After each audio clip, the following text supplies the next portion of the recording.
Hiya, folks. Nice to see ya. My name's Dustin Cormier. You're watching How to Rock Astrology. Welcome to the show. Today, I've been doing a whole series reading from a cherished book, in my opinion, in Western psychological therapy and counseling as relates to astrology. And I think it's just a classic Western text in general. If you ask anyone, especially what it talks about with Saturn, all things karmic. It's Astrology, Karma, and Transformation by Stephen Arroyo. Has spiritual undertones, psychedelic undertones that are transcribed through a wonderfully psychologically grounded, like a Jungian psychology backdrop, which I find is very rich.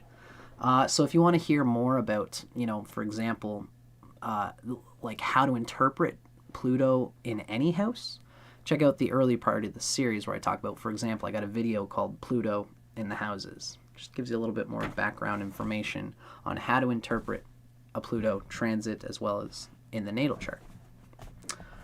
We're going to read a little bit from Stephen Arroyo first, and then we're going to end this with just a little bit more extra content by talking about Pluto in the second house through Astrology, a Cosmic Science by Isabel M. Hickey, another well-respected and quite revered astrologer who is really an intuitive channel for a lot of things astrological, including Pluto. I think her book was one of the first books to talk about Pluto when it came out, I believe around the 70s. Let me just... Can usually do 1992. So that's like the most recent version. Wow. So yeah, this really came out in the 90s. So even it's only took till 1992 to really have some grounded information on Pluto. Mind you, Stephen Arroyo's book, this one, came out in 1978. So people were talking about it already at that point. I digress. In any case, we're going to start off with Stephen Arroyo's reading. This is a karmic... we've been talking in this series about how the idea of reincarnation, of karma, is deeply relevant to interpreting Pluto, because Pluto uses your old karma, your old neurological patterns that have just been building and cropping up over lifetimes. Pluto has been holding the painful experiences that have caused reactive, unconscious limits to one's reaction in reality, to one's reception of reality. And Pluto's place shows where this is deeply crystallized and where we need to use Pluto's pole to sort of help lift us out of this crystallization. That's why any planet opposite Pluto represents a possible key to transforming the destructive, fixed tendencies of Pluto, especially if it's a benefic. Any benefic planet opposite Pluto is a real blessing. So, without further ado, we're going to read about Pluto in the second house from Stephen Arroyo, and we're going to continue with another reading afterwards. This is Pluto in the second house.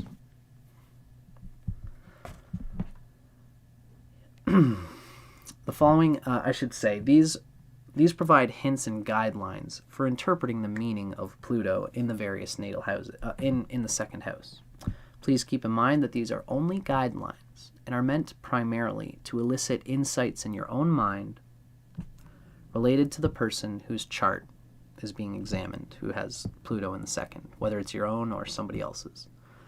How positively or negatively the various potentials are being expressed is up to you to judge. Pluto is never black and white, good in this house or bad in this house. It can always be either good or bad in the second house. It all depends on the aspects to Pluto as well as the aspects to the dispositor. For example, if you've got Pluto in the second house and you're a Sagittarius rising, the second house would be Capricorn, most likely. So for Pluto to be posited in the second house and to be in Capricorn, the health of Saturn is going to express the true energy field of that Plutonian energy, because the outer planets don't have manifestation except through the energies of the personal planets. So if Pluto is in Capricorn, then the health of Saturn, if it's close to its exaltation in Libra, if it's close to the 7th house, if it's got positive aspects to it, if it's in good planetary states, these are the things that are going to uplift our capacity to grip the transformative energy of Pluto in the 2nd house.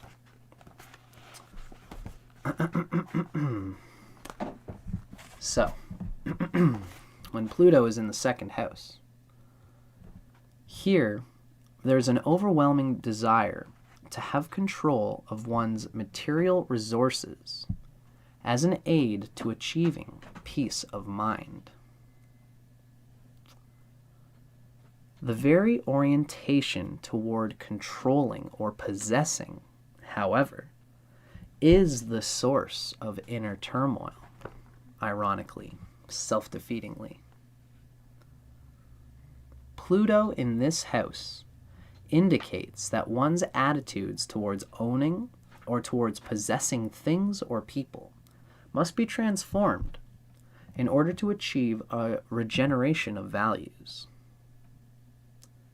Pluto here also indicates that compulsive expenditures can be a source of difficulty, in which case one needs to discipline that tendency. Compulsive expenditures, whether that's of energy, or whether that's investment, or whether that's like spending money on candy or something like that, or lovely dresses, or being a shopaholic. Pluto is forcing the person with the 2nd house to find the true meaning and value of what they value, so that their life can be easier by abundantly attracting that which is valuable. But in order to find out what is valuable, Pluto might show you a whole lot of what is not valuable to you, a whole sea of lead that you got to transmute into gold. Pluto here also indicates that compulsive expenditures can be a source of difficulty, in which case one needs to discipline that tendency. Repeated the last line. A person with this position of Pluto is, however, often extremely resourceful in his or her efforts to build some kind of material security. And there can be an understanding of the deeper kinds of energy which money represents.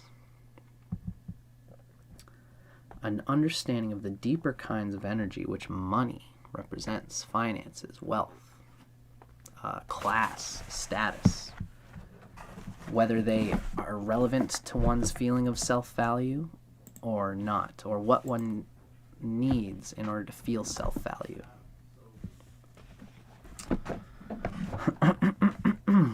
So that was Stephen Arroyo's dissertation on the nature of Pluto coming through the 2nd house, him giving us some places where we can think about gripping the meaning of Pluto in the 2nd house. Now, this next reading is going to be kind of just waxing more philosophic about what it would mean to have Pluto in the 2nd house. This is Astrology and Cosmic Science by Isabel M. Hickey, a Western classic. Isabel M. Hickey describes Pluto through the mythos of Pluto and Minerva. Pluto being the karma of our past lives, our reincarnated junk. Minerva being the excision, the taking that old ghost in the machine, neuroprogramming, and transmuting it towards some more constructive and positive purpose for the build-up and enjoyment and freedom of the soul.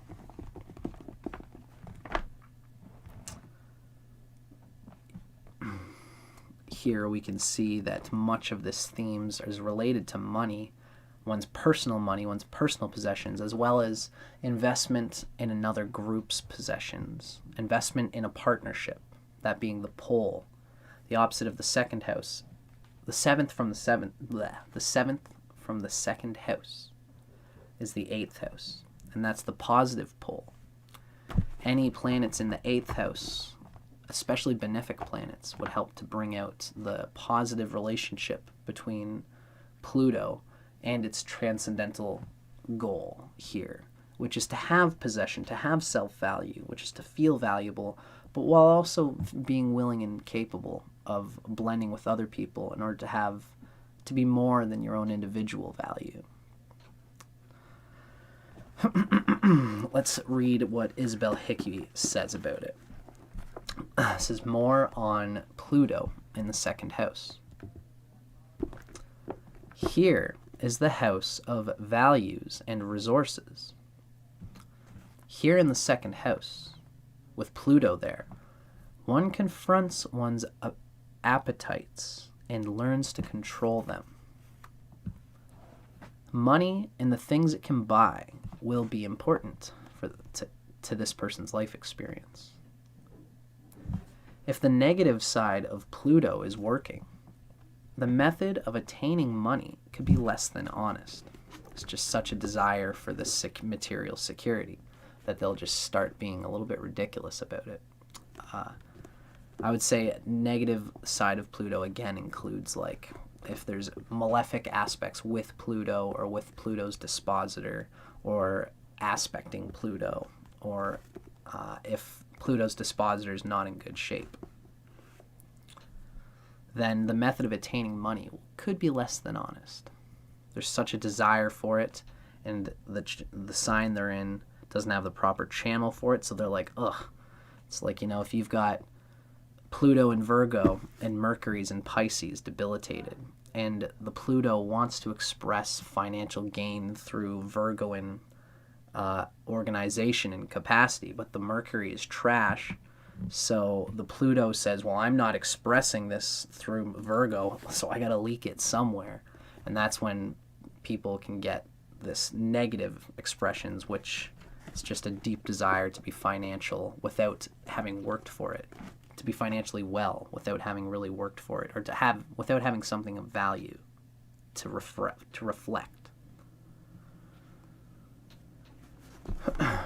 In some charts, with Pluto afflicted in this house, the individual has been connected with gangsters and the underworld of crime.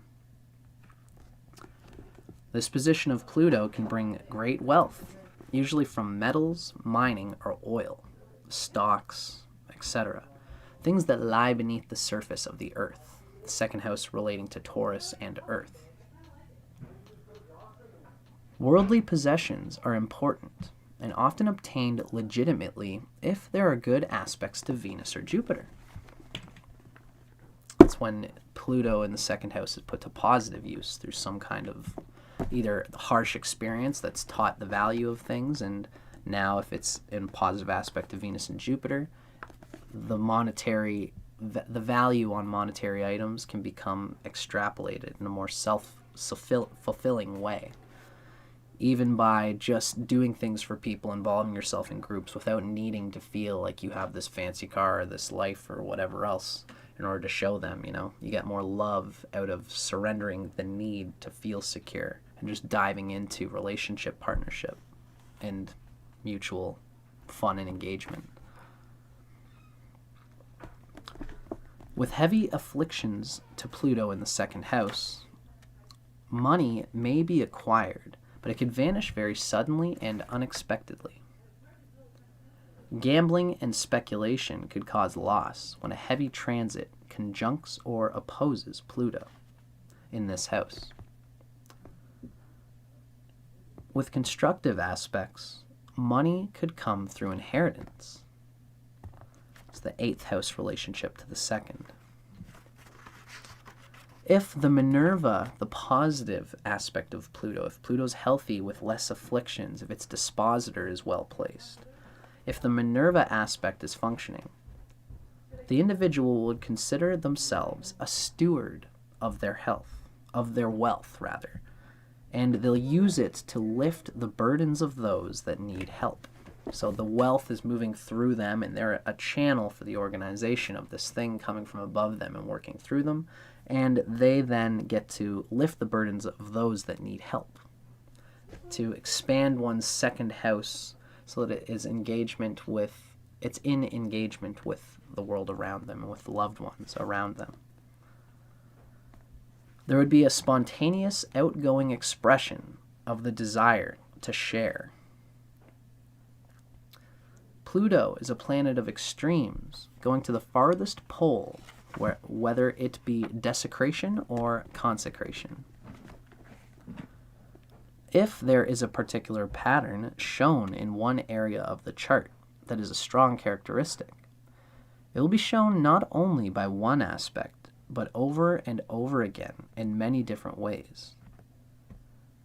If it is shown only once, it will be of little importance in the character formation. This is a general rule for how to define Pluto aspects in general.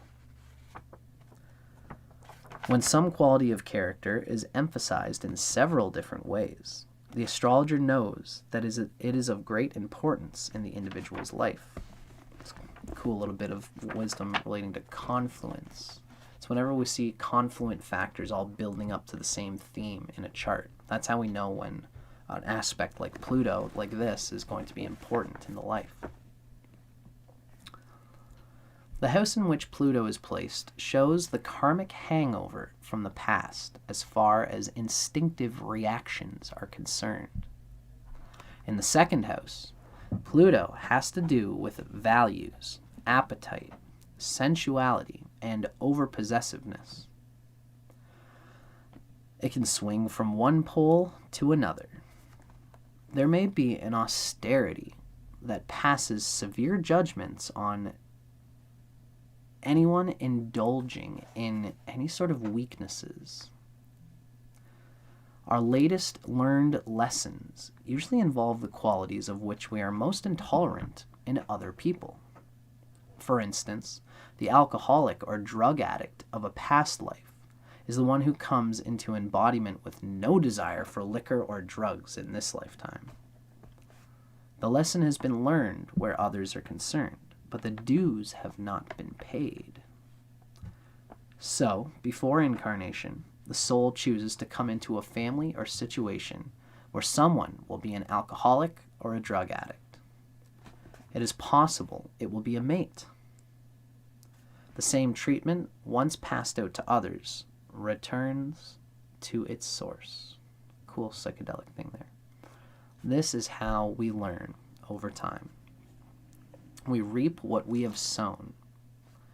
The right attitude in these situations proves whether we have learned the lesson or not. Pluto is the underworld in ourselves. Aspects from Pluto by transit or direction to the ruler of the second house, or planets in the second house, can make a prince out of a pauper and a pauper out of a prince. A pauper being a poor person. Can make a poor person out of a prince and a prince out of a poor person. Especially with Pluto in the second house relating to materials, possession. The tests lie in one's positive or negative reactions to these events. Keen judgment, endless energy, and great patience are all necessary ingredients for financial success in life. The tendency to view persons, especially those with whom one is romantically involved, as possessions must be avoided. Efforts to remake those in one's personal world, or to force one's set of values upon others, will meet with unhappy results in this lifetime. As natural ruler of the 8th house, Pluto posited in the house of values demands a sane attitude towards sexual appetites and all appetites if peace of mind is to be acquired, specifically sexual appetites. Man's chance to use the Minerva aspect can give him or her godlike powers to create and reproduce in the second house, right into earthy garden Taurus, Venus. A person's abuse of this gift called forth the destruction of Sodom and Gomorrah. Very interesting. We often hear these little fun, westernized biblical references in Isabel Hickey's work. Isabel Hickey, rather. It's always interesting to hear, but it's just another theology, really. You don't got to be a Christian to be intrigued when some antiquated scripture in an old spiritual text somehow relates to symbols and astrological realities that we can relate with today. It's a cool thing to see. But I digress. I hope you guys enjoyed that. I'm Dustin Cormier, and this is How to Rock Astrology. I'm enjoying doing these little readings with you guys. From here, we're going to move on to the Pluto in the third house, riffing on the same vibe that we got going on here.